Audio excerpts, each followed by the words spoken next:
பிதாவாகிய தேவனாலும் நம்முடைய கர்த்தராகிய இயேசு கிறிஸ்துவினாலும் உங்களுக்கு கிருபையும் சமாதானம் உண்டாவதாக. 1 யோவான் 3ஆம் அதிகாரம் 18, 19, 20 வரைக்கும் நம்ம பார்த்துக்கிறோம். பாருங்க, 19ஆம் வசனத்துல, இதனாலே நாம் நம்மை சத்தியத்திற்குரியவர்கள் என்று அறிந்து நம்முடைய இருதயத்தை அவருக்கு முன்பாக நிச்சயப்படுத்திக் கொள்ளலாம். பாருங்க, இதனாலே நாம் நம்மை சத்தியத்துக்குரியவர்கள் என்று அறிந்துன்னு சொல்றார். எதினாலே நாம் சத்தியத்துக்குரியவர்கள்.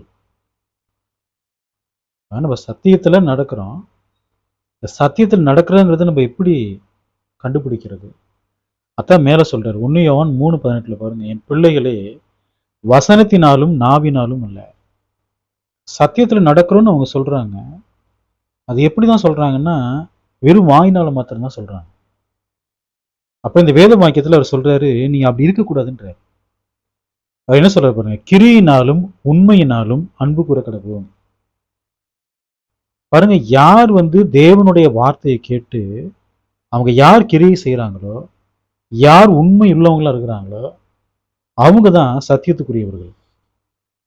அப்ப எவ்வளவு சத்தியத்தை கேட்டாலும் நம்முடைய இருதயத்துல எந்த மாற்றமே வர்றதில்லைன்னு வச்சுக்கோங்களேன், அவங்களாம் சத்தியத்துக்குரியவங்களே கிடையாது.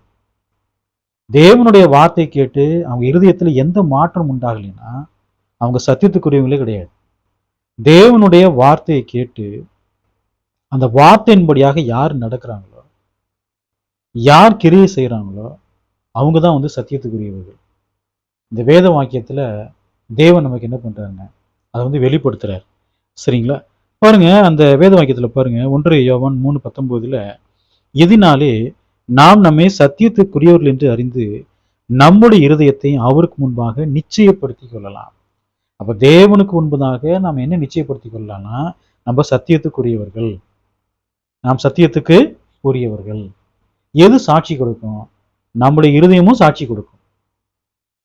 ஏன்னா நம்ம என்ன செய்யறோம், என்ன நினைக்கிறோம், என்ன யோசிக்கிறோம், நம்முடைய விசுவாசம் என்பது வெறும் வாயினால் மாத்திரம் இருக்குதா, அது கிரியினால் இருக்குதா அப்படிங்கிறது நம்முடைய இருதயத்துக்கு நல்லாவே தெரியும். அப்ப நம் சத்தியத்துக்குரியவர்கள்லாம் நம்முடைய இருதயம் எப்படி இருக்குங்க? அது செம்மையானதா இருக்கும். 1 யோவான் 3:20, நம்முடைய இருதயமே நம்மை குற்றவாளிகளாக தீர்க்குமானால். அப்ப இருதயம் சொல்லுது, நீ சத்தியத்தின்படி நடக்கலைன்னு சொல்லுது. நம்முடைய இருதயத்துல அக்கிரமம் இருக்குன்னு அது சொல்லுது. நீங்க பாவத்துல வாழ்றீங்கன்னு சொல்லுது. தேவனுடைய சத்தியத்தின்படி நீங்க வாழ்றது இல்லைன்னு சொல்லுது. வசனம் சொல்ல பாருங்க, நம்முடைய இருதயமே நம்மை குற்றவாளிகளாக தீர்க்குமானால். இருதயம் நம்மை குற்றவாளின்னு சொல்லுச்சுன்னு சொன்னா, தேவன் நம்முடைய இருதயத்திலும் பெரியவராக இருந்து, அப்ப நம்முடைய இருதயத்தில் தெரிய விஷயங்கள் நிறைய இருக்கும். நம்முடைய இருதயத்திலும் பெரியவர் யாருன்னா தேவன் தான். நியாய தீர்ப்பினாலே இருதயத்தின் யோசனை இருக்கு பார்த்தீங்களா, சிந்தைகளையும் யோசனைகளையும் நியாய தீர்ப்பினாலே வெளியரங்கமாக்குவார். நாம் என்ன சிந்திக்கிறோம், என்ன யோசிக்கிறோம் அப்படிங்கிறது கூட நம்ம மறந்துடலாம். ஆனால் நம்முடைய தேவன் நம்முடைய இருதயத்திலும் பெரியவராக இருக்கார். நம்முடைய இருதயம் மறந்துடலாம். நம்முடைய இருதயத்திலும் பெரியவர் யாருன்னா தேவன் தான். நம்முடைய இருதயம் நம்மை குற்றவாளின்னு சொல்லிச்சுன்னு சொன்னா, அப்ப தேவனிடத்துல எப்படி ஜெபிக்க முடியும்? அந்த ஜெபம் எப்படி தேவனுடைய சமூகத்துக்கு போகும்? உலகத்துல கூடிய எல்லா அக்கிரமத்தையும் அநியாயத்தையும் பண்ணிட்டு, தேவனுக்கு பிரியமில்லாத வாழ்க்கை வாழ்ந்துட்டு, தேவனிடத்துல ஜெபிக்கும் போது அந்த ஜெபம் எப்படி போகும்? தேவனிடத்துல பாவிகளின் ஜெபம் கர்த்தருக்கு முன்பதாக தேவன் எப்படி இருக்குன்னா அது அருவருப்பா இருக்குன்றார். அவருடைய மனசாட்சி தெரியும் இல்லைங்களா? அவருடைய மனசாட்சிக்கு நம்முடைய மனசாட்சி சுத்த மனசாட்சியா இருக்கணும். நம்முடைய இருதயம் சுத்த இருதயமா இருக்கணும். அப்ப அப்படி யார் இருக்கிறாங்களோ அவங்களுடைய ஜெபம் தான் தேவனுடைய சமூகத்துக்கு போகும். என்னுடைய இருதயம் நீ குற்றவாளின்னு சொல்லிச்சுன்னு வச்சுக்கோங்களேன், நான் தேவனிடத்துல ஜெபம் பண்ணாலும் எனக்கே தெரியும் அந்த ஜெபம் தேவன் கேட்க மாட்டாரு. சத்தியத்தை உணர்றவங்க இந்த சத்தியத்தை நல்லாவே உணர்ந்திருப்பாங்க. சத்தியத்தை உணராதவங்க எப்படி பாவம் பண்ணாலும் தேவன் கேட்பாரு அவங்க நினைச்சிட்டு இருப்பாங்க. ஏதோ ஒரு நன்மை கிடைக்குதுன்னு வச்சுக்கோங்களேன். அதாவது இன்னைக்கு உலகத்தார் இருக்கிறாங்க, கர்த்தருடைய சபையிலும் கர்த்தருடைய பிள்ளைகள் இருக்கிறாங்க. கர்த்தருடைய சபை பிள்ளைகள் என்று சொல்லி கூடக்கூடிய அக்கிரமக்காரர் உள்ளதாக்குறாங்க. அவங்க என்ன நினைக்கிறாங்கன்னா, நான் தேவன்கிட்ட ஜெபம் பண்ண எனக்கு கிடைச்சிருச்சுன்றாங்க. பாருங்க, அவங்களுக்கு மாத்திரம் இல்ல, உலகத்தில் வாழக்கூடிய எல்லாருக்கும் தேவன் எல்லா நன்மைகளையும் செஞ்சுக்கிட்டே தான் இருக்கிறார். தேவன் தம்முடைய சிருஷ்டிப்புல அவர் அன்பு கூறுறார். எல்லாருக்கும் எல்லா நன்மைகளையும் அவர் செய்யறார். நான் கேட்டதுனால தேவன் எனக்கு கொடுத்துட்டாரு. ஆனா அவங்க பாவத்துல இருப்பாங்க, கேட்டதுனால கொடுத்தேன்னுவாங்க. தேவன் கொடுக்கிறாரு தான். உலகத்தாருக்கு எப்படி கொடுக்கிறாரோ அதே போல அவருடைய இந்த அக்கிரமக்காரர் இருக்காங்க பாருங்க, அவங்களுக்கும் கொடுக்கிறார். இவங்க என்ன நினைச்சுக்கலாம், நம்ம பரிசுத்தமா வாழ்றோம் அதனாலதான் நமக்கு கிடைக்குதுன்னு நினைக்கிறாங்க. அப்படி அல்ல. தேவன் துன்மார்க்கருக்கும் என்ன கொடுக்கிறாருன்னா ஐஸ்வர்யத்தை கொடுக்கிறார். உலகத்தில் வாழக்கூடிய எந்த மனிதனுக்கும் ஏதோ ஒரு நன்மை கிடைக்குதுன்னா அந்த நன்மை கொடுக்கறதே தேவன் தான். கர்ப்பத்தின் கனி கர்த்தரால் சுதந்திரம் சொல்ற இல்லைங்களா? அப்ப அது என்ன நினைச்சுக்கிறாங்கன்னா, கிறிஸ்தவர்கள் குழந்தை பெற்றுக்கிறாங்க பாருங்க, ஒரு குழந்தை உருவாது இல்லைங்களா, அது தேவன் கொடுக்கிறது, விசேஷமாக பிள்ளைகள் கொடுக்குறது. மற்றவங்களுக்குலாம் கிறிஸ்தவர்கள் மாத்திரம் தான் கர்ப்பம் தெரிகிறாங்களா? உலகத்தாருக்கு யாருக்குமே கர்ப்பம் தெரிகிறது இல்லையா? அப்ப தேவன் எனக்கு குழந்தையை கொடுத்துட்டாரு, நான் சரியா இருக்கேன், பரிசுத்தமா இருக்கேன், அதான் கொடுத்தாரு. அப்ப குழந்தையை பெற்றுக்கொண்டவர்கள் எல்லாம் பரிசுத்தமானவங்க, குழந்தை இல்லாதவங்களும் அசுத்தமானவங்களா? அவங்கள பாவிகளா? பாருங்க, நிறைய பேர் இப்படிதான் யோசிக்கிறாங்க. தேவனுக்கு நாம் கீழ்ப்படிவோம் என்று சொன்னால், நம்முடைய இருதயம் அது சுத்தமா இருக்கும் என்று சொன்னால், தேவனிடத்திலே ஜெபம் பண்ணும்போது அந்த ஜெபம் என்ன செய்யணும்னா கேட்கப்படும். நம்முடைய இருதயத்துல கேடுபாடு வச்சுட்டு நம்ம இருதயம் சொல்லி நீ குற்றவாளின்னு சொல்லுது. தேவனிடத்திலே ஜெபம் பண்ணினாலும் தேவன் ஜெபத்தை என்ன பண்ண மாட்டாருங்க, கேட்கவே மாட்டார். பாருங்க, இதுதான் சத்தியம். இன்னைக்கும் கர்த்தருடைய சபையில துன்மார்க்கர் ஜெபம் பண்ணிட்டே இருக்கிறாங்க. அவங்க என்ன நினைக்கிறாங்கன்னா, எங்களுடைய ஜெபத்தை தேவன் கேட்கிறான்னு நினைக்கிறாங்க. அவங்க ஊழியராக இருந்தாலும் சரி, விசுவாசிகளாக இருந்தாலும் சரி, அவங்களுக்கே தெரியும். என்ன தெரியும்? தாங்கள் பாவத்துல தான் வாழ்றோங்கிறது நல்லாவே தெரியும். ஆனா எல்லா நாளும் ஜெபம் பண்ணுவாங்க. ஒர்ஷிப் டயத்திலையும் ஜெபம் பண்ணுவாங்க, தொழுது கொள்ளும்போது ஜெபம் பண்ணுவாங்க, ஜெப கூடத்திலையும் ஜெபம் பண்ணுவாங்க, எங்க போனாலும் ஜெபம் பண்ணுவாங்க. அவங்க என்ன நினைக்கிறாங்கன்னா, அப்படியே ஜெபம் தேவனுடைய சமூகத்துல எட்டுன்னு நினைக்கிறாங்க. தேவன் தெளிவா சொல்றார், தேவன் கேட்க மாட்டார். பாவிகளின் ஜெபம் அவருக்கு பாவிகள்லாம் யாரு? நாங்களாம் ஞானம் எடுத்து நல்லா பரிசுத்தமா இருக்கிறாங்க, கர்த்தருடைய சபைக்கெல்லாம் போறோம். பாவிகள் யாருன்னா உலகத்தாருன்றாங்க. கர்த்தருடைய சபையில என்ன இருக்கு அப்படின்னு கேட்டீங்கன்னா, கோதுமை மணிகள் உள்ளதா இருக்குது, களைகளும் உள்ளதா இருக்குது. கோதுமை மணிகளை காட்டிலும் களைகள் தான் அதிகமா வளர்ந்துக்குது தேவனுடைய ராஜ்யத்துல. எப்ப பிடுங்குவாரு? நியாய தீர்ப்பினால் வருகின்ற பொழுது முதல்ல அங்கிருந்தா பிடுங்குவார். தேவனுடைய வீட்டில் நியாய தீர்ப்பு துவங்கும் காலமா இருக்கிறது. அவங்களும் கலைகளும் எங்கத்தான் இருக்கிறாங்கன்னா தேவனுடைய ராஜ்யத்துல தான் இருக்கிறாங்க. தேவன் என்ன செய்வாரு? கலைகளை பிடுங்குவார். 1 யோவான் 3ஆம் அதிகாரம் 21 பாருங்க. பிரியமானவர்களே, நம்முடைய இருதயம் நம்மை குற்றவாளி என்று தீர்க்காதிருந்தால் நாம் தேவனிடத்தில் தைரியம் கொண்டிருந்து, நம்முடைய இருதயம் நம்மை குற்றவாளின்னு சொல்லலைன்னு சொன்னா நாம் தேவனிடத்திலே தைரியமா ஜெபம் பண்ண முடியும். தேவனிடத்துல யாரு தைரியமா இருக்க முடியும்? பாவம் செய்யறவன் தைரியமா இருப்பானா, அல்லது பிரமாணத்தின்படி நடக்கிறவன் தைரியமா இருப்பானா? பாவம் செய்யறவன் பயப்படுவான். ஆதாம் பாவம் செஞ்சாரு, ஏவாள் பாவம் செஞ்சாங்க, பயந்து ஒளிஞ்சுக்கிட்டாங்க. கிருஷ்ணனுடைய சன்னிதானத்துல யார் தைரியமா நிற்பா? அவருடைய பிரமாணத்தின்படி செய்கிறவர்கள், பிரமாணத்தின் நடக்கிறவங்க தைரியமா இருப்பாங்க. அப்ப நம்முடைய இருதயம் நம்முடைய குற்றவாளின்னு சொல்லல, நாம் தேவனிடத்தில் தைரியம் கொண்டிருந்து. அப்ப நம்முடைய இருதயம் நம்முடைய குற்றவாளின்னு சொல்லேன்னு சொன்னா தேவனும் நம்மை குற்றவாளியாக என்ன செய்ய மாட்டாருங்க, தீர்க்க மாட்டார். நம்முடைய இறுதி குற்றவாளின்னு சொல்லிச்சுன்னு சொன்னா தேவன் சொல்லுவார், நீ குற்றவாளி தான் சொல்லுவார். நம்முடைய இறுதியுமே சொல்லுது இல்லைங்களா? அப்ப குற்றவாளி என்று தேவன் தீர்க்க மாட்டாரு. நம்ம யாரிடத்துல தைரியமா போலாம்? தேவனிடத்துல தைரியமா போலாம்.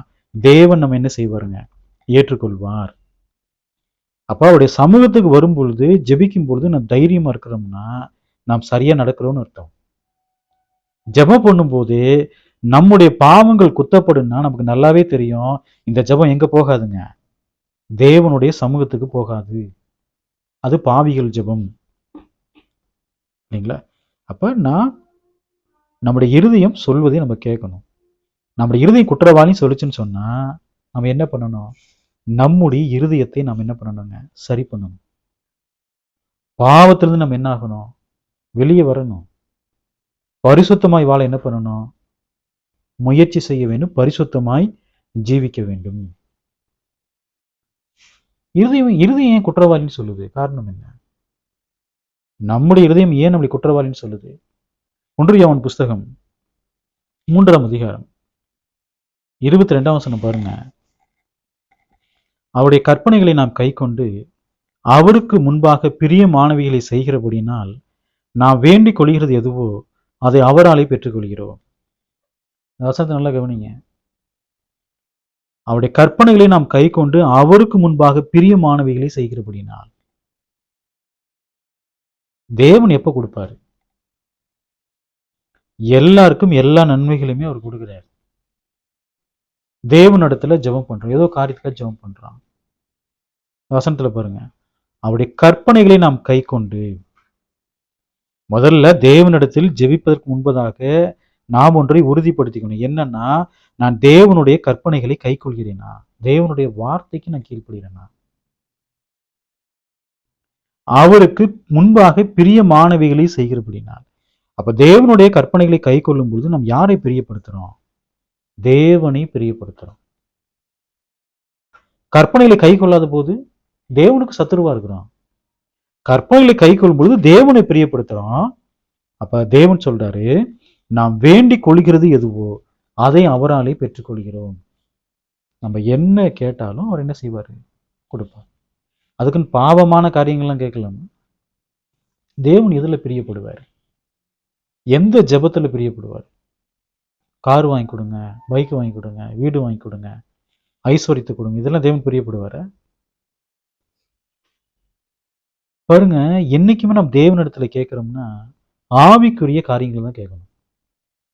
ஒருவன் ஞானத்தில் குறைவுள்ளவனா இருந்தால் அவன் ஜோதிகளின் பிதாவினிடத்தில் கேட்கிறவன், அவனுக்கு சம்பூர்ணமாய் கொடுப்பாருன்றார்.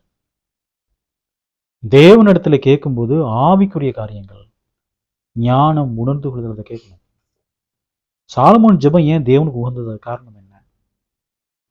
அவர் தேவன்கிட்ட ஞானத்தை கேட்கிறார். நம்முடைய ஜனங்களை நியாயம் விசாரிக்கக்கூடிய ஞானம். தேவன் ஞானத்தையும் கொடுக்கிறாரு, உணர்ந்து கொள்ளையும் கொடுக்கிறார். தேவன் நமக்கு ஞானத்தையும் உணர்வுகளையும் கொடுக்கலன்னு சொன்னா சத்திய வசனத்தை நம்மால் உணர்ந்து கொள்ளவே முடியாது. இன்னைக்கு நிறைய பேர் வேத வாக்கியங்களை படிக்கிறாங்க, ஏன் அவங்களால புரிந்து கொள்ள முடியல? உலக இச்சைகளே அவங்க இருக்கிறாங்க, உலக பிரகாரமான காரியங்களே அவங்க தேடுறாங்க. அதனால சத்தியத்தை போதித்தாலும் அவங்க இருதயம் முழுவதும் என்னதான் இருக்குன்னா கொழுப்பு தான் இருக்கும். அது குத்தப்படவே படாது. கொழுப்புக்குள்ள ஒரு கத்தியை நீங்க குத்துனீங்கன்னா அது உள்ள போயிட்டு அப்படியே வந்துடும். கொழுப்புல எந்த ஒரு மாற்றமும் உண்டாகாது. அவங்க இறுதி சொற்கள் என்னதான் இருக்குங்க? கொழுப்பு தான் இருக்கும். அவங்க இருதயத்துல எந்த மாற்றம் உண்டாகவே உண்டாகாது. அப்ப தேவனை நாம் பிரியப்படுத்தணும். தேவனை பிரியப்படுத்தணும்னா அவருடைய பிரமாணங்களுக்கு கீழ்ப்படிய வேண்டும். அவருடைய பிரமாணங்களுக்கு கீழ்ப்படுகின்ற பொழுது நான் வேண்டிக் கொள்கிறது எதுவோ அதை தேவனால் அவராலே பெற்றுக்கொள்கிறோம். அப்ப தேவனுக்கு முன்பதாக நம்முடைய மனசாட்சி எப்படிப்பட்ட மனசாட்சியா இருக்கணும்? அது சுத்த மனசாட்சியா இருக்கணும். நாம் கர்த்தருடைய கற்பனைகள் என்ன செய்யணுங்க? கை கொள்ள வேண்டும். அவருக்கு முன்பதாக பிரியமானவர்கள் என்ன பண்ணணுங்க? செய்யணும். அப்பதான் தேவன் நம்ம மேல் பிரியமா இருப்பார். அப்ப தேவனுடைய சமூகத்திலிருந்து அப்பதான் தேவன் நம்ம என்ன செய்வார்? நாம் கேட்கக்கூடிய அந்த ஆவிக்குரிய ஆசிரியம் என்ன செய்வாருங்க? கொடுப்பார். ஒருவன் தேவனுடைய ராஜ்யத்தை தேடுகின்ற பொழுது அவனுக்கு உணவையும் உடையும் கொடுக்கிறேன்னு ஒரு வாக்குத்தத்தம் பண்ணுகிறார். தேவன் நமக்கு இந்த பூமியில் என்ன ஆசீர்வாதத்தை வச்சுக்கிறாரு? புசிப்பதற்கும் குடிப்பதற்கும் உண்டானால் அதுவே போதும் என்று கடவுன்றார். புசிக்கிறக்கும் உடைக்கு நமக்கு இருக்கா? தேவன் சொல்ற அது போதுன்றார். அன்னைக்கு என்ன சொல்றாங்க?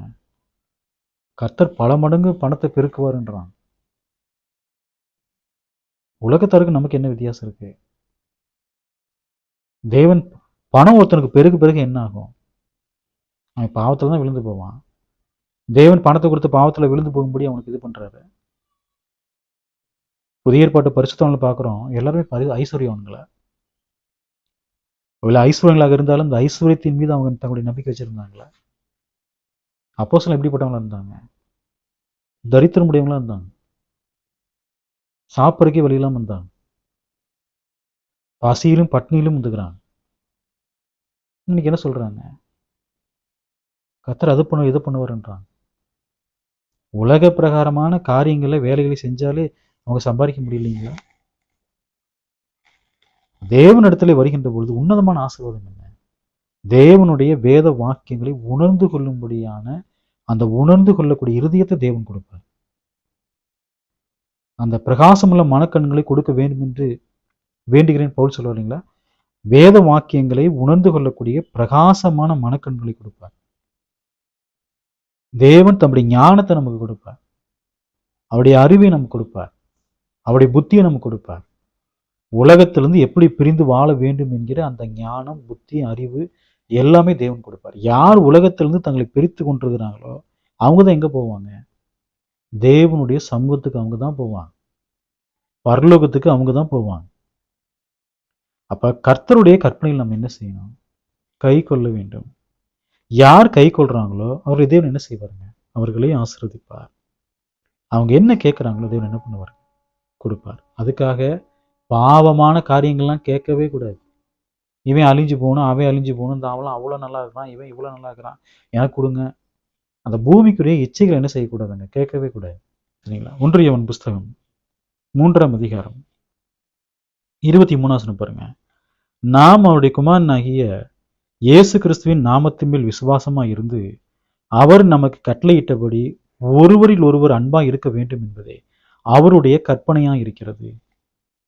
பாருங்க, அன்பை பத்தி தான் அவர் பேசிட்டே இருக்கிறார். தேவனிடத்துல அன்பு செலுத்தணும், சகோதரனிடத்துல அன்பு செலுத்தணும், ஒருத்தருக்கு ஒருத்தர் அன்பா இருக்கணும். ஏன் அன்பை பத்தியே பேசுறாரு? காரணம் என்னன்னா, பரலோகத்துல நம் தேவனுடைய சமூகத்துக்கு போகும்போது அங்க அன்பு மாத்திரம்தான் இருக்கும். அந்த அன்பு அங்கேயும் தொடரும். விசுவாசம், நம்பிக்கை, அன்பு மூன்றும் நிலைத்திருக்கிறது. இவைகளில் அன்பே பெரியது. ஏன்னா விசுவாசம், நம்பிக்கை நம்ம ஆசீர்வாதங்களை பெற்றுக்கொள்கின்ற பொழுது, நித்திய ஆசீர்வாதங்களை பெற்றுக்கொள்கின்ற பொழுது, தேவனை தரிசிக்கின்ற பொழுது, கர்த்தராகிய இயேசு கிறிஸ்துவை தரிசிக்கின்ற பொழுது எல்லாம் முடிவுக்கு வந்துடும். எது? விசுவாசம், நம்பிக்கை. நம்ம கர்த்தர் என்னெல்லாம் வாக்குத்தத்தம் பண்ணிக்காரோ எல்லாத்தையும் கொடுக்கும்போது நம்முடைய நம்பிக்கைக்கும் நம்முடைய விசுவாசத்திற்கும் என்ன வந்துடும்? தேவனை பார்க்கின்ற பொழுது அது முடிவு வந்துடும். ஆனா அன்பு தொடர்ந்து பரலோகத்தில் இருக்கும். அதனாலதான் அன்பு எப்படின்னு சொல்றேன்னா அது பெரியதுன்றார். அப்ப பூமியிலே நம்ம அன்பு செலுத்துறேன்னா பரலோகத்தில் எப்படி அன்பு செலுத்த முடியும்? பூமியில அன்பு செலுத்தாதவங்க அங்க போறக்கான வாய்ப்பே கிடையாது. இவங்க இப்படிலாம் யோசனை பண்ணிக்கிறாங்க. எப்படி யோசனை பண்ணிக்கிறாங்க தெரியுங்களா? பூமியில சண்டை சச்சரவுலாம் பண்ணிக்கிறாங்க, பொறாமை உடையவங்களா இருக்கிறாங்க, பொய் பேசுறாங்க, எல்லா அக்கிரமத்தையும் பண்ணிக்கிறாங்க. பண்ணிட்டு என்ன சொல்றாங்கன்னா, நாங்கெல்லாம் பரலோகம் போவோன்றாங்க. நாங்கெல்லாம் பரலோகம் போவோம். இங்க 2 பேரும் ஒருத்தருக்கு ஒருத்தர் சண்டை போட்டுக்கிறாங்க. தேவன் கொண்டு போய் அங்க பரலோகத்தில் வச்சாருன்னா அங்க என்ன பண்ணுவாங்க? ஒருத்தருக்கு ஒருத்தர் பாத்தீங்கன்னா பொறாமை உடையவங்களா இருக்கிறாங்க, ஒருத்தருக்கு விரோதமா பேசிட்டு இருக்காங்க. அவங்களுடைய பரலோகத்தில் வச்சா என்ன ஆகும்? அவரே சொல்றாங்கல்ல, கொஞ்சம் புளித்தமா எல்லா மாவையும் உப்பு பண்ணுன்னு. அசுத்தமானதொன்றும் பரலோகத்துல பிரவேசிக்காது. இதுல மாம்சத்தினிகள் வெளியரங்கமா சொல்லி நிறைய பாவங்கள் சொல்றாங்க பாருங்க. அந்த பாவங்களை செய்யக்கூடியவர்கள் எல்லோருமே அசுத்தமானவர்கள் தான். பரிசுத்தத்திற்கும் அசுத்தத்திற்கும் நமக்கு வித்தியாசம் தெரியும் இல்லைங்களா? தேவனுடைய பிரமாணத்தின்படி வாழ்றவன் பரிசுத்தமாகிறான். தேவனுடைய பிரமாணத்தின்படி வாழாம அதை மீறி நடக்கிறவங்களாம் அசுத்தமாகிறான். அவன் எப்படி பரலோகத்துல பிரவேசிப்பான்? இவங்க சொல்றாங்க அதெல்லாம் முடியும்ன்றாங்க. நாங்க பாவம் பண்ணுவோம், தேவன் எங்களை பரலோகத்துல கொண்டு போவாருன்றாங்க. இந்த வேத வாக்கியத்துல பாருங்க, 1 யோவான் 3:23 இங்க 2 கற்பனைய யோவான் எழுதுறாரு. என்ன கற்பனை பாருங்க? நாம் தேவனுடைய குமாரனாகிய இயேசு கிறிஸ்துவின் நாமத்தின் மேல் விசுவாசமா இருக்க வேண்டும். நல்லா கவனிங்க. முதல் கற்பனை என்னன்னா, நாம் தேவனுடைய குமாரனாகிய இயேசு கிறிஸ்துவின் நாமத்தின் மேல் விசுவாசமா இருக்க வேண்டும். 2வது கற்பனை என்னன்னா, அவர் நமக்கு கட்டளையிட்டபடியே ஒருவரில் ஒருவர் அன்பா இருக்க வேண்டும். அன்புங்கிறது வார்த்தையினால பேசுறதா? அப்ப 2 கட்டளை கொடுக்கிறார். ஒண்ணு, கிறிஸ்துவின் நாமத்தின் மேல் விசுவாசமா இருக்கணும். 2வது, ஒருவரில் ஒருவர் அன்பா இருக்க வேண்டும். இயேசு கிறிஸ்துவை பற்றிய விசுவாசம் நம்மிடத்தில் காணப்பட வேண்டும். இயேசு கிறிஸ்துவை பற்றும் விசுவாசம் நம்மிடத்தில் காணப்பட வேண்டும். பாருங்க, நம் தேவனிடத்திலே பிரவேசிக்க வேண்டும் என்று சொன்னால் இயேசு கிறிஸ்து மூலமா தான் நம் தேவனிடத்திலே பிரவேசிக்க முடியும். இயேசு கிறிஸ்து நாமத்தினால்தான் நாம் பிதாவினிடத்திலே ஜெபிக்க முடியும். நேரடியாக பிதாவை நாம் தொழுது கொள்ளவே முடியாது. நாம் பிதாவை தொழுது கொள்ள வேண்டும் என்று சொன்னால் இயேசு கிறிஸ்துவின் நாமத்தினால்தான் பிதாவை தொழுது கொள்ள முடியும். இயேசுவை அல்லாமல் ஒருவன் பிதாவின் இடத்துல போகவே முடியாது. நாம் ஏன் இயேசுவின் இடத்துல அன்பு கூறணும்? காரணம் அதுதான்.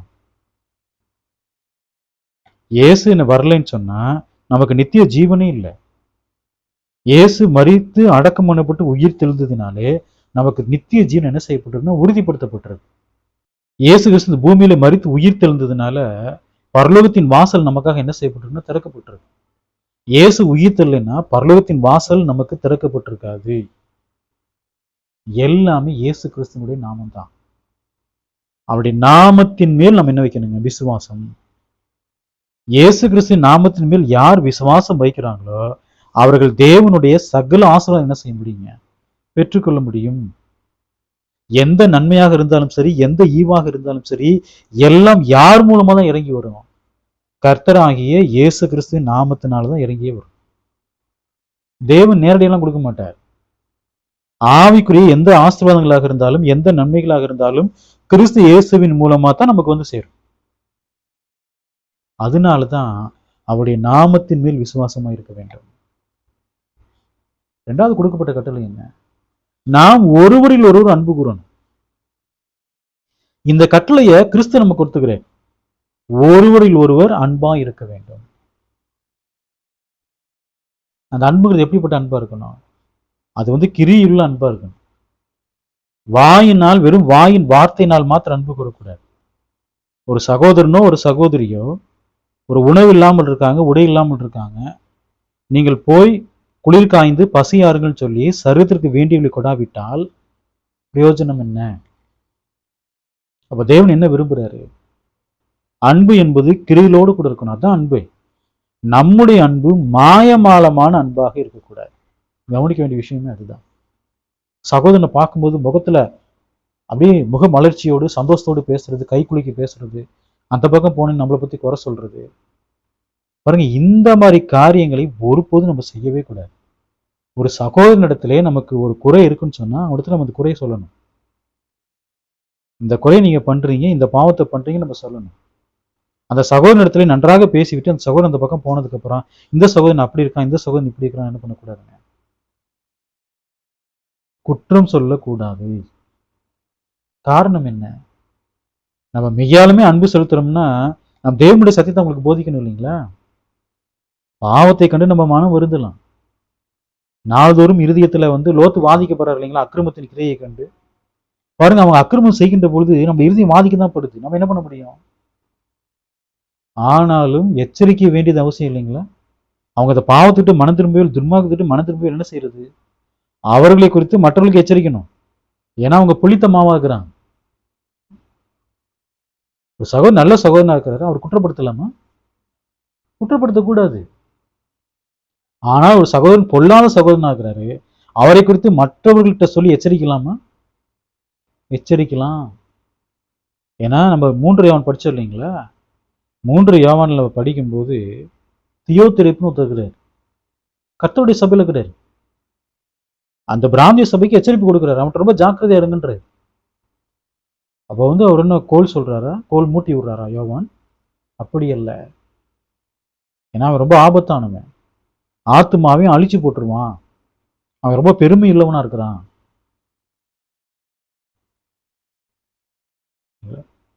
அப்ப நாம் ஒருவரில் ஒருவர் அன்பு கூற வேண்டும். அந்த அன்பு மாயமற்ற அன்பா இருக்கணும். தேவன் அதான் விரும்புறார். சகோதரனுக்காக தன் ஜீவனை கொடுக்கிற அன்பிலும் மேலான அன்பே கிடையாது. நம்முடைய சகோதரர்களுக்காக நம்முடைய ஜீவனை கொடுக்க நம்ம என்னவா இருக்கணுங்க? தயாரா இருக்கணும். அது கடனாளியா இருக்கணும். சரிங்களா? 1 யோவான் 3ஆம் அதிகாரம் 24ஆம் வசனம் பாருங்க. அவருடைய கட்டளைகளை கை கொள்கிறவன் அவரில் நிலைத்திருக்கிறான், அவரும் அவனில் நிலைத்திருக்கிறார். அவர் நம்மில் நிலைத்திருக்கிறதை அவர் நமக்கு தந்தருளின ஆவியினாலே அறிந்திருக்கிறோம். இந்த அதிகாரம் முடிச்சு நம்ம பார்க்குறோம் இல்லைங்களா? 1ஆம் அதிகாரம், 2ஆம் அதிகாரம், 3ஆம் அதிகாரம் என்னதான் சொல்றாரு யோவான்? தேவன் என்னதான் நமக்கு சொல்றாரு? அவருடைய கட்டளைகளை கை கொள்ளுங்கள், கை கொள்ளுங்கள், கை கொள்ளுங்கள்லாம் சொல்றாரு. சொல்லிட்டே வர்றாரு. நம்ம எத்தனை கட்டளைகளை கை கொள்றோம்? வாரத்தின் முதல் நாள் நம்ம பிராந்திய சபைக்கு போறோம். என்ன கட்டளை கை கொள்றோம்? 1 பாடல் பாடுறோம், 2வது ஜெபம் பண்றோம், 3வது தேவனுடைய வார்த்தை கேட்குறோம், 4வது கர்த்தருடைய பந்தியில பங்கு பெறுறோம், 5வது காணி கொடுக்குறோம். 5 கட்டளை. இதுதான் கற்பனையா? அல்லது புதிய ஏற்பாட்டு உபதேசம் முழுவதும் கர்த்தருடைய சுவிசேஷமா இருக்கா? கிறிஸ்துவின் சுவிசேஷமா இருக்கா? புதிய ஏற்பாடு முழுவதும் கிறிஸ்துவின் சுவிசேஷம். இந்த 5 கட்டளை நம்ம பின்பற்றி நம்ம கிறிஸ்துவை போல் பூர்ணம்லாம் ஆக முடியாது. 1 மணி நேரம் சத்தியம் கேட்கறதுனால நம்ம பூர்ணமாக முடியாது. நீங்க வாரம் நீங்க கர்த்தருடைய சபைக்கு போயிருப்பீங்க, கர்த்தருடைய வார்த்தை போதிக்கப்படும் போது கேட்டிருப்பீங்க. எந்த அளவுக்கு நீங்க வளர்ந்துருப்பீங்க இத்தனை வருஷங்கள்ல? இப்ப நம்ம பைபிள் ஸ்கூல் படிக்கும்போது எவ்வளவு விஷயங்களை கத்துக்கிறோம் பாருங்க. இப்படித்தான் வாழணும், இப்படித்தான் இருக்கணும், இப்படித்தான் தேவனை சேவிக்கணும் அப்படி நம்ம கத்துக்கிறோம் பாருங்க. அப்ப எந்த அளவுக்கு நம்ம சத்தியத்தை கத்துக்கணும்? வெறும் 5 கட்டளையை கை கொண்டுட்டு என்ன நினைக்கிறாங்கன்னா, நாங்களாம் பரலோகம் போயிடுவோம்னு நினைக்கிறாங்க. கிறிஸ்தவ வாழ்க்கை என்பது என்ன? ஏதோ வாரத்தில் ஒரு நாள்ல கூடி வந்து பாட்டு பாடிட்டு ஜெபம் பண்ணிட்டு கர்த்தருடைய வார்த்தை சத்தியத்தை கேட்டுட்டு இப்படி போறதுதான் கிறிஸ்தவ வாழ்க்கையா? நம்முடைய இருதயத்தை நாம் சுத்திகரிக்க வேண்டிய அவசியம் இருக்குது. உள்ளான மனுஷனை புதிதாக்க வேண்டிய அவசியம் இருக்கிறது. இருக்கா இல்லைங்களா? அப்ப இந்த வேத வாக்கியத்துல அவருடைய கட்டளைகளை கை கொள்கிறவன் அவரில் நிலைத்திருக்கிறான். அப்ப தேவனுடைய பிள்ளைகள் அவருடைய கட்டளைகள் என்ன செய்யணுங்க? கை கொள்ள வேண்டும். நாம் தேவனுடைய கட்டளைகளுக்கு நாம் கீழ்ப்படியும் போதுதான் நாம் தேவனோடும் கிறிஸ்துவோடும் நம்ம ஐக்கியமா இருக்கிறோம். ஏன்னா கிறிஸ்து நமக்கு போதிச்சிருக்க வார்த்தைகள் இருக்கு இல்லைங்களா? கிறிஸ்து நமக்கு போதித்த வார்த்தைகள் அது தேவனுடைய வார்த்தைகள். அப்ப தேவனுடைய வார்த்தைகளுக்கு கீழ்ப்படுகின்ற பொழுது நாம் பிதாவாகிய தேவனோடும் கர்த்தராகிய இயேசு கிறிஸ்துவோடும் நம்ம ஐக்கியமாகிறோம். நம்ம அப்பதான் ஒளியிலேயே நடக்கிறோம். ஒளியில நடக்கும்போது தான் நம்ம யாரோட ஐக்கியமாகிறோம்? பிதாவோடும் குமாரனோடும் ஐக்கியமாகிறோம். அப்ப தேவனுடைய கட்டளைகளை யார் கை கொள்றாங்களோ அவர்கள் தேவனில் நிலைத்திருக்கிறார்கள். அவங்கதான் தேவன் நிலைச்சிருக்க முடியும். கட்டளைகளை கை கொள்ளலைன்னா தேவன்ல நிலைச்சிருக்கவே முடியாது. உங்களுக்கு புரியுது இல்லைங்களா? கட்டளைகளை கை கொண்டா தேவன் நிலைச்சிருக்க முடியும். கட்டளைகளை கை கொள்ளலைன்னா அதுக்கு என்ன ஆன்சர் சொல்லுவீங்க? நீங்க என்ன பதில் சொல்லுவீங்க? இந்த வசனத்தை வாசிக்கிறீங்களா? தேவனுடைய கட்டளைகளை கை கொண்டால் அவரில் நிலைத்திருக்கலாம். அவருடைய கட்டளைகளை கை கொள்ளலைன்னா அதுக்கு என்ன பதில்? அவரில் நிலைத்திருக்க முடியாதுன்னு பதில். அப்ப இவங்க என்ன சொல்றாங்கன்னா, நாங்க தேவனுடைய கட்டளையின்படிலாம் செய்ய மாட்டோம், எல்லா கட்டளையும் படி செய்ய மாட்டோம், ஆனா நாங்கள் தேவனுக்குள்ள நிலைச்சிருக்கோம்னு அவங்க சொல்லிக்கிறாங்க. அவங்க தேவன்ல நிலைச்சிருக்கிறாங்களா? கட்டளை கை கொள்ளாம இல்ல. யார் கட்டளையை கை கொள்றாங்களோ அவங்க தான் நிலைச்சுக்கிறாங்க. அவர் நம்மில் நிலைத்திருக்கிறதை அவர் நமக்கு தந்தர்லின ஆவியினாலே அறிந்திருக்கிறோம். தந்தர்லின ஆவி பாருங்க, இந்த ஆவின்னு சொல்றாரு இல்லைங்களா? இந்த ஆவி என்ன ஆவி? பரிசுத்த ஆவியினால் அவங்க அறிஞ்சுக்கிறாங்களா நாம் தேவனை நிலைத்திருக்கிறதை? இல்லைங்களா? அப்போஸ்தலர் 5ஆம் அதிகாரம் 32ஆம் வசனம் பாருங்க. அப்போஸ்தலர் 5ஆம் அதிகாரம் 32ஆம் வசனம். இந்த சங்கதிகளை குறித்து நாங்கள் அவருக்கு சாட்சிகளாக இருக்கிறோம். தேவன் தமக்கு கீழ்ப்படுகிறவர்களுக்கு தந்தலின பரிசுத்த ஆவியும் சாட்சி என்றால். முதல் நூற்றாண்டு காலத்திலே கிறிஸ்து இயேசுக்குள்ளாக ஞானஸ்நானம் பெறுகின்ற பொழுது பரிசுத்த ஆவியின் வரம் கொடுக்கப்பட்டது. யாரெல்லாம் மெய்யாலுமே தேவனுடைய வார்த்தைக்கு கீழ்ப்படிஞ்சு பாவ மன்னிப்புக்கென்று ஞானஸ்நானம் எடுத்தாங்களோ அவர்களுக்கு அப்போஸ்தலர் என்ன கொடுத்தாங்கன்னா பரிசுத்த ஆவியின் வரத்தை கொடுத்தாங்க. கைகள் வச்சு பரிசுத்த ஆவியின் வரத்தை கொடுத்தாங்க. அப்ப யாரெல்லாம் அந்த பரிசுத்த ஆவியின் வரத்தை அவங்க பெற்றுக்கொண்டிருக்கிறாங்களோ அவங்க தேவனுடைய வார்த்தையை நடத்திருக்காங்கன்னு அர்த்தம். அப்ப இந்த வேத வாக்கியத்துல அவர் நமக்கு தந்தர்லின ஆவியினாலேன்னு சொல்றாரு பாருங்க. அந்த ஆவி என்பது ஒரு வேலை பரிசுத்த ஆவியின் வரமாக இருக்கலாம். ரெண்டாவது ஒரு ஆப்ஷன் இருக்கு. அது என்ன? ரெண்டாவது ஒரு காரியம் இருக்கு. அது என்னன்னு பார்க்கலாம். எபேசியர் புஸ்தகம் 1ஆம் அதிகாரம் 17வது வசனம் பாருங்க.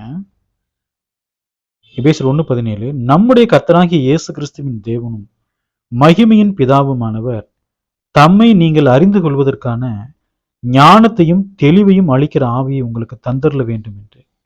இங்க ஒரு ஆவியை பத்தி பேசுறாரு. அந்த ஆவியை நமக்கு யார் கொடுக்குறாங்கன்னா தேவன் தான் கொடுக்குறாரு. என்ன ஆவி பாருங்க? ஞானத்தையும் தெளிவையும் அளிக்கிற ஆவி. அந்த ஆவியை நாம் பெற்றுக்கொண்டிருப்போம்னா அந்த வசனத்துல பாருங்க, நம்முடைய கர்த்தராகிய இயேசு கிறிஸ்துவின் தேவனும் மகிமையின் பிதாவுமானவர் தம்மை நீங்கள் அறிந்து கொள்வதற்கான. அப்ப பிதாவாகிய தேவனை நாம் அறிந்து கொள்ள வேண்டும் என்றால் தேவன் இந்த ஆவியை நம்ம கொடுக்கணும். அந்த ஆவி என்ன ஆகுது? அந்த ஆவி என்ன ஆவியது? ஞானத்தையும் தெளிவையும் அளிக்கிற ஆவியை கொடுத்தாதான் நாம் பிதாவாகிய தேவனையே நாம் அறிந்து கொள்ள முடியும். ஒருவேளை இங்க சொல்லப்பட்ட ஆவி இந்த ஆவியாக இருக்கலாம். இந்த ஆவி யார் ஒருத்தருக்குள்ள இருக்கோ அவங்க தேவன் என்ன செய்வாங்க? அறிந்து கொள்வாங்க. தேவனுடைய பிரமாணத்துக்கு கீழ்ப்படிவாங்க. அவங்க தான் தேவனை நிலைச்சிருக்க முடியும். இன்னும் ரோமர்ல சொல்வார், கிறிஸ்துவின் ஆவி இல்லாதவன் அவருடையவன் அல்ல. அப்ப கிறிஸ்துவின் ஆவி நீங்க எடுத்துக்கங்களேன், தேவனுடைய எல்லா பிரமாணங்களுக்கும் கிறிஸ்து கீழ்ப்படிந்தார். அப்ப அந்த கிறிஸ்துவின் ஆவி உடையவர்கள் எப்படி இருப்பாங்க?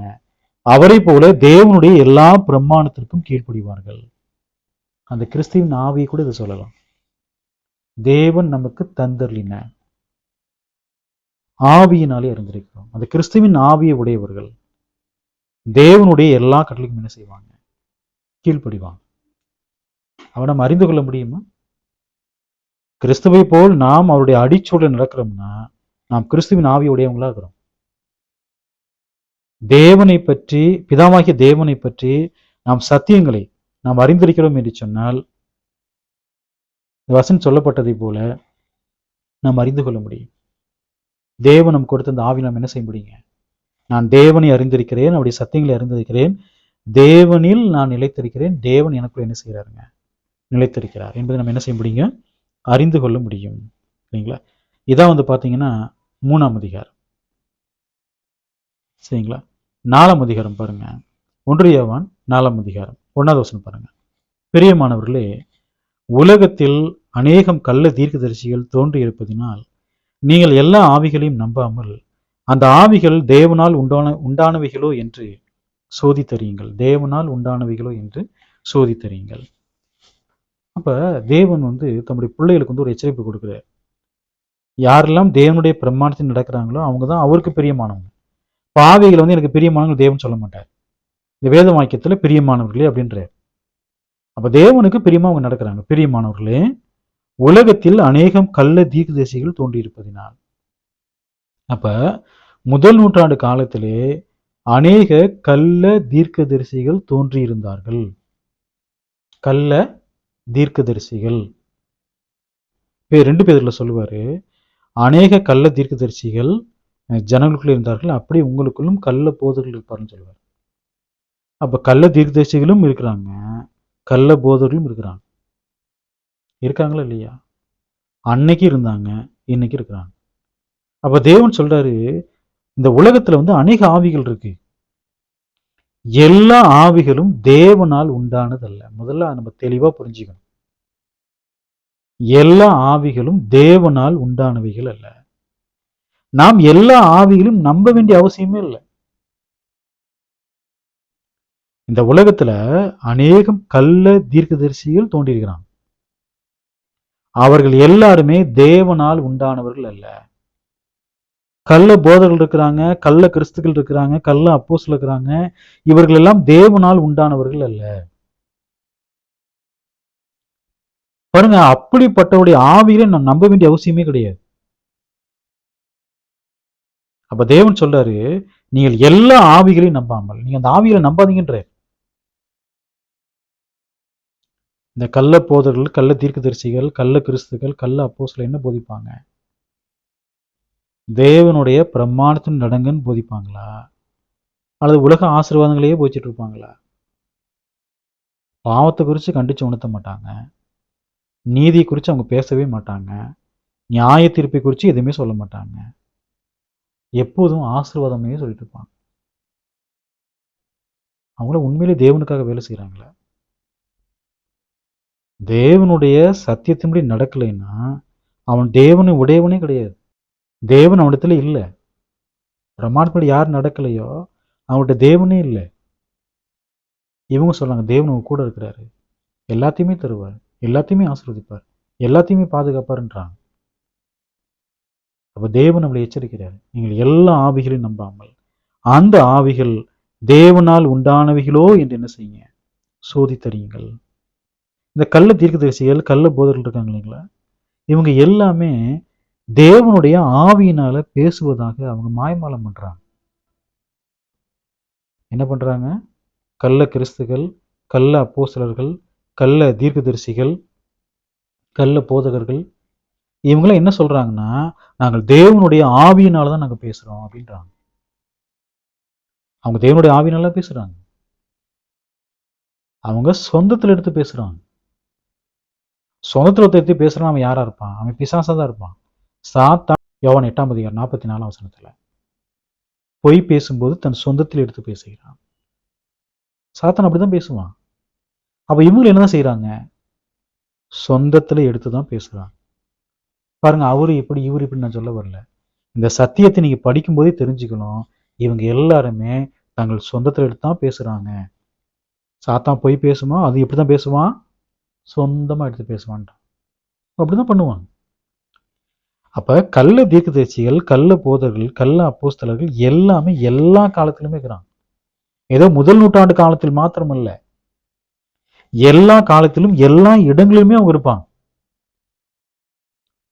அப்ப நம்முடைய காலத்துல இருக்கிறாங்களா? நம்முடைய காலத்திலும் இருக்கிறாங்க. அவங்க சபைக்கு வெளியே இருக்காங்களா? சபைக்குள்ள இருக்கிறாங்களா? சபைக்கு வெளியும் இருப்பாங்க, சபைக்குள்ளேயும் இருப்பாங்க. அவர்களை நாம் சோதித்து அறிய வேண்டும். அவளை சோதித்து அறியுங்கள்ன்றார். ஒருத்தர் பைபிள் தூக்கிட்டு வந்து போதிச்சோம்னா உடனே ஒரு கர்த்தருடைய மனுஷன், தேவனுடைய மனுஷன் ஏத்துக்கிறாங்க. அவங்க போதிக்கிற போதனை அது கர்த்தருடைய சத்தியமா நம்ம பார்க்கணும், நிதானிக்கணும் இல்லைங்களா? ஒரு தேவனுடைய வார்த்தையை போச்சாருன்னா அப்படியே ஏத்துக்கிறதா நீங்க? இப்ப நான் போதிக்கிறேன், நீங்க அப்படியே ஏத்துக்கணும் அவசியம் இருக்குதா? நீங்கள் அதை பார்க்கணும் இல்லைங்களா? வேத வாக்கியத்தை பார்க்கணும். இது கர்த்தருடைய சத்தியமாங்கிறத நிதானிச்சு பார்க்கணும். ஏன் சொல்லுவாருங்க, தேவனால் உண்டானவன் எங்களுக்கு செவி கொடுக்கிறான்வார், எனக்கு செவி கொடுக்கிறான்வார். நாம் தேவனால் உண்டானவர்கள் என்று சொன்னால் தேவனுடைய வார்த்தைகளுக்கு நாம் செவி கொடுக்கணும். எப்படிப்பட்ட வார்த்தைகளுக்கு? கள்ள போதனைக்க, மெய்யான சத்தியங்களுக்கு செவி கொடுக்க வேண்டும். தேவனால் உண்டானவன் எல்லாத்தையுமே சோதிச்சு பார்ப்பான், இது தேவனுடைய வார்த்தையா இல்லையாங்கிறது என்ன பண்ணுவாங்க, சோதித்து பார்ப்பான். அப்ப தேவனுடைய ஆவியை எப்படி கண்டுபிடிக்கிறது? இந்த கள்ளதீசல் இருக்காங்க இல்லைங்களா, இவங்க ஒரு ஆவியினாலதான் பேசுறாங்க, அது தேவனுடைய ஆவியே கிடையாது. கள்ள தீர்க்கதரிசிகள், கள்ள போதர்கள் ஆவியினால பேசுறாங்க, அது தேவனுடைய ஆவியே கிடையாது. அது என்ன ஆவி? அது 1 யோவான் 4:2 பாருங்க. தேவ ஆவியை நீங்கள் எதினாலே அறியலாம் என்றால், மாம்சத்தில் வந்த இயேசு கிறிஸ்துவை அறிக்கை பண்ணுகிற எந்த ஆவியும் தேவனால் உண்டாயிருக்கிறது. முதல் நூற்றாண்டு காலத்தில் ஒரு பிரச்சனை இருந்தது. என்ன பிரச்சனைனா, கிறிஸ்து மாம்சத்தில் வரவில்லை அப்படின்னு ஒரு பிரச்சனை இருந்தது. இயேசுவை கிறிஸ்துவாக ஏற்றுக்கொள்ளவே இல்லை யூதர்கள். அப்ப இந்த வேத வாக்கியத்தில் சொல்றாரு, தேவ ஆவியை நீங்கள் எதினாலே அறியலாம் என்றால். அப்ப முதல் நூற்றாண்டு காலத்திலே பரிசுத்த ஆவியினுடைய கிரியைகள் இருந்தது. பரிசுத்த ஆவியினால் ஏவப்பட்டு பேசினாங்க. தீர்க்கதரிசிகள், அப்போஸ்தலர்கள், கர்த்தருடைய சபையெல்லாம் வந்து பார்த்தீங்கன்னா அந்த வரங்கள் இருந்ததுனால அவங்க தேவனுடைய வார்த்தையை பேசினாங்க. அந்த தேவனுடைய வார்த்தையை பேசுறவங்க இயேசுவை என்ன சொல்லுவாங்கன்னா, அவர் மாம்சத்தில் வந்தான்னு சொல்லுவாங்க. அவ முதல் நூற்றாண்டு காலத்திலே ஒருத்தன் வந்து தேவனுடைய ஆவியினால பேசுறேன்னு சொல்றான்னு வச்சுக்கோங்களேன், அந்த காலகட்டத்தில் நம்ம இருந்தோம்னா இயேசு மாம்சத்தில் வந்தார் அப்படிங்கிறத சொல்லுன்னா அவங்க சொல்ல மாட்டாங்க. அதுலேயும் அவங்க கண்டுபிடிக்கலாம் ஈஸியா. இயேசு மாம்சத்தில் வந்தான்னு சொல்லுங்கன்னா, அந்த தேவனுடைய ஆவியை பெற்றுக்கொண்டவங்க சொல்லுவாங்க. தேவனுடைய ஆவியை பெற்றுக்கொள்ளாதவர்கள் சொல்ல மாட்டாங்க. அப்ப யூதர்கள் இருக்காங்க இல்லைங்களா?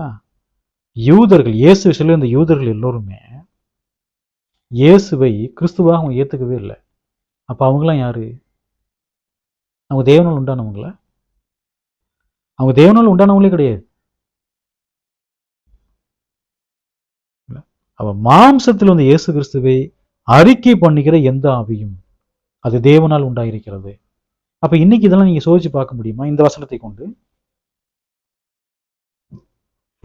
இன்னைக்கு இருக்கக்கூடிய கள்ள போதர்கள், கள்ள கிறிஸ்தவர்கள், கள்ள அப்போஸ்தலர்கள், கள்ள தீர்க்கதரிசிகள் இயேசுவை மாம்சம் தான் அவங்க சொல்றாங்க. அதனால இவங்கெல்லாம் தேவ ஆவியினால பேசுறாங்கன்னு நீங்க எடுத்துக்க முடியுமா? முதல் நூற்றாண்டு காலத்துல அப்படி ஒரு பிரச்சனை இருந்தது. இன்னைக்கு இயேசு வந்து இயேசு கிறிஸ்து மாம்சத்துல வரலன்னு யாராவது போச்சாங்கன்னா அவங்க உபதேசத்தை இன்னைக்கு யாருமே கேட்க மாட்டாங்க. எல்லாருக்குமே தெரியும். இன்னைக்கு இந்த கள்ளபோதல் கூட்டம்லாம் இருக்கு இல்லைங்களா? இன்னைக்கு இந்தியா, தமிழ்நாட்டில் எல்லா இடத்துலையும் ஆராதனைகள் பேர் அட்டூழியெல்லாம் பண்ணிட்டு இருக்காங்க பாருங்க. எல்லாத்துக்குமே தெரியும் இயேசு கிறிஸ்து மாம்சத்தில் வந்தார், கிறிஸ்து மாம்சத்தில் வந்தார் என்பது எல்லாத்துக்குமே தெரியும். எல்லாமே போதிப்பாங்க. நீங்க வந்து கிறிஸ்து மாம்சம் வந்தார் போதிங்கன்னா அவங்க போதிப்பாங்க. ஓ, இவர் உண்மையில் தேவ ஆவியில தான் பேசணும்னு சொல்ல முடியுமா? தேவனுடைய ஆவியை பெறாமல் வேறு ஆவியை பெற்றுக்கொண்டவங்க கிறிஸ்து மாம்சத்தில் வந்தான்னு சொல்லவே மாட்டாங்க. அது ஈஸியாக கண்டுபிடிச்சிடலாம். இல்லை, அப்ப கள்ள தீர்க்கதரிசிகள் கிறிஸ்து மாம்சத்தில் வரவில்லை என்று என்ன செய்யறாங்க? சத்தியத்துக்கு விரோதமாய் அவங்க போதிக்கிறாங்க. அது ரொம்ப ஆபத்தான உபதேசம். 1 யோவான் 4:3 பாருங்க. மாம்சத்தில் வந்த இயேசு கிறிஸ்துவை அறிக்கை பண்ணாத எந்த ஆவியும் தேவனால் உண்டானதல்ல. அப்ப ஈஸியா அவங்க கண்டுபிடிக்க முடியுமா? முதல் நூற்றாண்டு காலத்தில் ஈஸியா கண்டுபிடிக்கலாம். மாம்சத்தில் வந்து இயேசு கிறிஸ்துவ அறிக்கை பண்ணணும், அவங்க அறிக்கை பண்ண மாட்டாங்க. வரும் என்று நீங்கள் கேள்விப்பட்ட அந்த கிறிஸ்துவனுடைய ஆவி அதுவே, அது இப்போது உலகத்தில் இருக்கிறது. அப்ப தேவனால் உண்டாயிருக்கிற ஆவி இயேசு கிறிஸ்துவனுடைய பிறப்பில இருந்து அவருடைய மரணம், அவருடைய அடக்கம், அவருடைய உயிர் தெழுதல், அவர் பரலோகத்துக்கு பரமேறி போறது, பிதாவுடைய வலது பாரசத்துல வீட்டிருக்கிறது, எல்லாவற்றையுமே விசுவாசிக்கும், அறிக்கை பண்ணுவாங்க. அவங்கதான் தேவனுடைய ஆவியுடையவர்கள். இயேசு கிறிஸ்து இந்த பூமிக்கு வந்ததுல இருந்து அவர் பரமேறி பரலோகத்துக்கு போய் பிதாவுடைய வலது பாரசத்துல உட்கார இருப்பாருங்க. எல்லாத்தையுமே அவங்க விசுவாசிப்பாங்க. தேவனுடைய ஆவியை உடையவர்கள். ஆனா இந்த மாம்சத்துல இருந்து இயேசு கிறிஸ்து அறிக்கை பண்ணாம இருக்காங்க பார்த்தீங்களா? அவங்களுடைய ஆவியை பத்தி சொல்லும்போது சொல்றாரு, அது அந்த கிறிஸ்துனுடைய ஆவின்றார். அந்த கிறிஸ்துனா யாரு? கிறிஸ்துவுக்கு எதிரானவன் அர்த்தம். அப்ப யூதர்கள்லாம் யாரு? இயேசுவை கிறிஸ்துவாக ஏற்றுக்கொள்ளாத யூதர்கள்லாம் யாரு? அந்த கிறிஸ்து தான். இன்றைக்கு உலகத்திலே இயேசுவை கிறிஸ்துவாக ஏற்றுக்கொள்ளாத எவ்வளவு பேர் இருக்காங்க இல்லைங்களா? உலகமே அப்படித்தான் இருக்குது. அவங்களாம் யாரு? அந்த கிறிஸ்துவுக்கு எதிரானவர்கள், விரோதமானவர்கள். அது இப்பொழுது உலகத்தில் இருக்கிறது. அந்த கிறிஸ்து அப்படிங்கிறது ஒரு மனுஷன் கிடையாது, அது ஒரு ஆவி. அந்த கிறிஸ்து என்பது அது மனுஷன் அல்ல, அது ஒரு ஆவி. அது வந்து நீங்க தெளிவா புரிஞ்சுக்கணும். அந்த கிறிஸ்துவின் ஆவி உடையவர்கள் இயேசுவை கிறிஸ்து என்று அறிக்கை பண்ண மாட்டாங்க. கிறிஸ்து மாம்சத்தில் வரவில்லைன்னு சொல்லுவாங்க. அவங்க தான் அந்த கிறிஸ்துவின் ஆவி உடையவர்கள். சரிங்களா? 1 யோவான் 4:4 பாருங்க. பிள்ளைகளே, நீங்கள் தேவனால் உண்டாயிருந்து அவர்களை ஜெயித்தீர்கள், ஏனெனில் உலகத்தில் இருக்கிறவனிலும் உங்களில் இருக்கிறவர் பெரியவர். அப்ப இந்த கள்ள தீர்க்கதரிசிகள் எப்படி பேசுறாங்க? வஞ்சிக்கிற ஆவியினால பேசுறாங்க. அப்ப இந்த அந்த கிறிஸ்தனுடைய ஆவிக்கு விரோதமாக நாம் எல்லோரும் எப்படி இருக்கணும்? ரொம்ப எச்சரிக்கையா இருக்கணும். கர்த்தருடைய பிள்ளைகள் இந்த அந்த கிறிஸ்தனுடைய ஆவிக்கு விரோதமாக எப்போதும் எப்படி இருக்கணும்? ரொம்ப எச்சரிக்கையா இருக்கணும். கிறிஸ்துவுக்கு விரோதமா யாரெல்லாம் இருக்கிறாங்களோ அவன் எல்லாம் அந்த கிறிஸ்து தான். அந்த கிறிஸ்துவின் ஆவியை உடையவர்கள். அப்ப அந்த கிறிஸ்துவனுடைய ஆவி அது உலகத்துல தான் இருக்கு. பாருங்க, அந்த அந்த கிறிஸ்துவனுடைய ஆவி உலகத்துல தான் இருக்கு. நாம் யாரால் உண்டானவங்கன்னா, நாம் தேவனால் உண்டானவங்க. அப்ப நாம் தேவனுடைய பிள்ளைகள். நாம் யாரால் உண்டானவங்கன்னா, தேவனால் உண்டானவங்க. அந்த அந்த கிறிஸ்துவனுடைய ஆவி உலகத்துல இருந்தாலும் நம்மால் அவனை அந்த ஆவி என்ன பண்ண முடியும்னா ஜெயிக்க முடியும். தேவனால் பிறந்தவர்கள், தேவனால் உண்டானவர்கள் எதை ஜெயிக்க முடியும்னா அந்த அந்த கிறிஸ்துவனுடைய ஆவியை ஜெயிக்க முடியும். முடியுமா? முடியாதா? வேத வாக்கியத்துல தேவன் நமக்கு தெளிவா சொல்றார். இந்த அந்த கிறிஸ்துவனுடைய ஆவி உலகத்துல இருக்குது. அந்த ஆவியை நான் எப்படி ஜெயிக்கிறது? அது ஆவியாக்க எப்படி ஜெயிக்கிறது அப்படின்னு யோசிச்சோம்னா தேவன் சொல்றாரு, நீங்கள் என்னால் உண்டானவங்கன்னு சொல்றாரு. அப்ப தேவனால் உண்டானவர்கள், தேவனுடைய சத்தியம் அவங்களுக்கு நிலைச்சிருக்கும்னா அவங்க யாரை ஜெயிக்க முடியும்? அந்த அந்த கிறிஸ்துவின் ஆவிய உடையவர்கள் என்ன பண்ண முடியுங்க? ஜெயிக்க முடியும். அப்ப தேவன் நம்முடைய இருதயத்திலும் சிந்தையிலும் அவர் என்ன செய்யறாரு? அவர் கிரியை பண்றார். ஏன்னா தேவனால் உண்டாகியிருக்கிறோம். தேவன் நமக்கு எதை கொடுக்கிறாருன்னா புத்தியை கொடுக்கிறார், ஞானத்தை கொடுக்கிறார், அறிவை கொடுக்கிறார். அப்ப நாம் தேவனுக்குரியவர்கள் என்ன பண்றோங்க இருக்கிறதுனால தேவனுக்குரியவர்கள் நம்ம சிந்திக்கணும், தேவனுக்குரியவர்கள் நம்ம பேசணும். நாம் பூமிக்குரியவர்களே கிடையாது. நாம் எதற்குரியவர்கள்? பரலோகத்துக்குரியவர்கள். சரிங்களா? பாருங்க, அந்த அந்த கிறிஸ்துவனுடைய ஆவியை நம்ம ஜெயிக்க முடியும். நாம் தேவனால் உண்டாயிருக்கிறோம். தேவனால் உண்டானதுனால உலகத்தில் இருக்கிறவனிலும் உங்களில் இருக்கிறவர் பெரியவன்றார். நம்மில் இருக்கிறவர் யார்? பிதாவாகிய தேவனும் கர்த்தராகிய இயேசு கிறிஸ்துவும். அப்ப அவருடைய பலம் நமக்கு இருக்க. தேவன் நமக்கு சர்வாயுத வர்க்கத்தை நமக்கு கொடுத்துக்கிறாரு. எந்த சத்துருவையும் நிர்மூலமாக்கி போட முடியுமா? ஆவிக்குரிய சத்துருக்களை நிர்மூலமாக்கி போட முடியும். நாம் யாரால் உண்டானவர்கள்? தேவனால் உண்டானவர்கள். உலகத்துல எவ்வளவு பேராலும் வரலாம், போகலாம், என்ன வேணாலும் பண்ணலாம். உலகத்தில் இருக்கிறவனிலும் உங்களில் இருக்கிறவர் பெரியவர். இப்ப நமக்குள்ள யார் இருக்கிறாரு? தேவன் இருக்கிறார். நம்மளால ஜெயிக்க முடியுமா? ஜெயிக்க முடியும். அந்த கிறிஸ்துவ ஆவி மாத்திரம் இல்ல, எந்த ஆவியா இருந்தாலும், கிறிஸ்தனுடைய உபதேசத்துக்கு விரோதமா இருக்கக்கூடிய எந்த ஆவியாக இருந்தாலும் நாம் அவர்களை ஜெயிக்க முடியும். தேவன் நமக்கு என்ன கொடுக்கிறாரு? பலத்தை கொடுத்துக்கிறார். 1 யோவான் புஸ்தகம் 4ஆம் அதிகாரம் 5ஆம் வசனம் பாருங்க. அவர்கள் உலகத்துக்குரியவர்கள் ஆகையால் உலகத்துக்குரியவைகளை பேசுகிறார்கள், உலகமும் அவர்களுக்கு செவி கொடுக்கும். யார் உலகத்துக்குரியவர்கள்? கள்ள தீர்க்கதரிசிகள், கள்ள அப்போஸ்தலர்கள் சொல்றாரு இல்லைங்களா, கள்ள போதகர்கள், இவங்க எல்லாமே உலகத்துக்குரியவங்க. அப்ப உலகத்துக்குரியவர்கள் அவங்களுக்கு எது செவி கொடுக்கணும்? உலக செவி கொடுக்குன்றார். அப்ப கர்த்தருடைய பிள்ளைகள் உலகத்திலிருந்து பிரித்தெடுக்கப்பட்டிருக்கிறாங்க. அப்ப அந்த உலகத்துக்குரியவங்களுக்கு யார் தான் செவி கொடுப்பாங்கன்னா உலகத்துக்குரியவர்கள் தான் செவி கொடுப்பாங்க. நாம் உலகத்திலிருந்து நாம் பிரித்தெடுக்கப்பட்டிருக்கோம். நாம் என்ன பண்ணக்கூடாதுங்க? செவி கொடுக்க கூடாது. உலகம் அவர்களுக்கு செவி கொடுக்கின்றார். அப்ப இந்த உலகம் இருக்கு பார்த்தீங்களா, இந்த உலகம் தனக்குரியவங்க மேல இந்த உலகம் ரொம்ப சிநேகமா இருக்கும். யாரெல்லாம் உலகத்துல அன்பு கூறுறாங்களோ, அந்த அன்பு கூறுறாங்க பாருங்க உலகத்துல, அந்த உலகம் என்ன செய்யுங்க? சிநேகிக்கும். தன்னை சிநேகிக்கிறவர்களே உலகமானது என்ன பண்ணுங்க? சிநேகித்து அவங்களை தங்களுக்கு சொந்தமாக்கிறோம். உலகம் தேவனுடைய பிள்ளைகளாகிய நாம இந்த உலகத்துக்குரியெல்லாம் கிடையாது. நாம் யாருக்குரியவர்கள்? பரலோகத்துக்குரியவர்கள். உலக சிநேகம் தேவனுக்கு விரோதமான பகை என்பதை நம்ம நினைச்சுக்கணுங்க, புரிந்து கொள்ள வேண்டும். அவர்கள் உலகத்துக்குரியவர்கள். அப்ப உலகத்துக்குரியவர்களுக்கும் தேவனுக்குரியவர்களுக்கும் வித்தியாசம் இருக்கு. உலகத்துக்குரியவங்க உலக இச்சைகளை தான் பேசுவாங்க, உலக காரியங்களை தான் பேசுவாங்க. தேவனுக்குரியவங்க தேவனுக்குரிய காரியங்களை தான் பேசுவாங்க. ஏன்னா கர்த்தருடைய பிள்ளைகள் பேசும்போது தேவன் கவனித்து கேட்பான்னு சொல்லப்பட்டிருக்கு மல்கியா புஸ்தகத்துல. நாம் பேசுறோம்னா பக்தி விருத்திக்கு ஏதுவான நல்ல வார்த்தை உண்டானால் மற்றவர்கள் பிரயோஜனம் உண்டாகும்படி பேசுங்கன்றார். அவங்க தான் தேவனுக்குரியவங்க.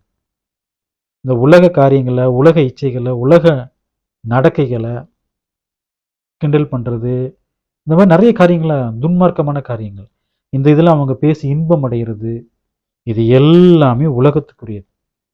அப்போ அதெல்லாம் பேசும்போது உலகம் ரொம்ப இன்ட்ரெஸ்டாக செவி கொடுக்கும். நீங்கள் சத்தியத்தை போச்சிங்கன்னா செவி கொடுக்கவே மாட்டாங்க. அவர்களுக்கு அவங்க செவி கொடுக்கட்டும். நாம் யாருக்கு செவி கொடுக்கணும்? நாம் தேவனுக்கு செவி கொடுக்க வேண்டும். நாம் இந்த உலகத்துக்குரியவர்கள் அல்ல, நாம் யாருக்குரியவர்கள்? தேவனுக்குரியவர்கள்.